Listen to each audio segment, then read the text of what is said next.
loss is a loss. And what's disappointing is that we didn't do the things that we're capable of. We missed opportunities. And as I said, players have to play better, coaches have to coach better. As a football coach, you lose a lot of good players a year ago. You think as a coach you're gonna replace them. We obviously haven't. The big picture, you go get new linemen. That's the picture, and I'm gonna paint it perfectly. All right, time for the conference clash over here on Red Corner, Blue Corner. We got T-Bob Hebert and SEC Mike in the house, and you just heard from three coaches right there. Mike Locksley from Maryland, Coach Prime for Colorado, and Pat Narduzzi, the coach of Pitt, who got their tail whooped by Notre Dame over the weekend. All of them were pointing the finger at some players. Hey, our players got to play better, and if they can't play better, damn it, we'll find some new ones. I mean, whose side are we on, players or coaches?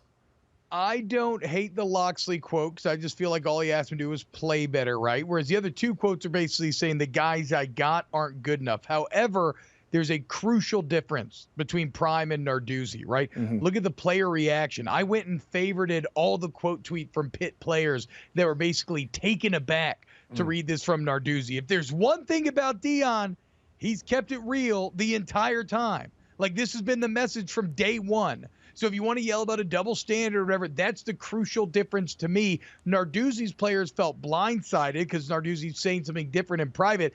Deion, this is just him continuing what he said since he showed up and said he's bringing Louis with him.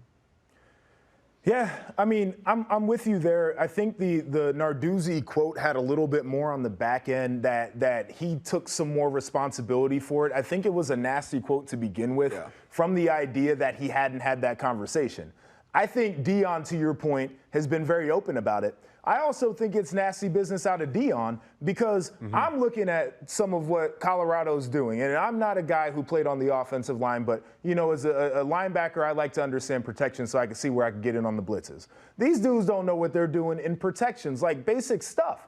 And to me, instead of saying that, hey, we need to just go get new players, which he probably needs to upgrade there, you probably need to find a new offensive line coach too, because those guys are poorly coached. It's crazy. It's never just on one person. So I think when you make a statement placing a lot of blame on the players, you're kind of like throwing the towel in on the season because you're just saying, you know what, you guys aren't good enough, that we have to wait for new players to come. I think a good leader can know that to be a true thing and say, hey, it's on me. I have to get these guys to play better and take that responsibility, especially as a head coach. You want to take some pressure off the players. But look, the truth is the truth. Like, it wasn't good enough for any of these teams. So that's not necessarily a lie. It's just how a head coach goes about it. In real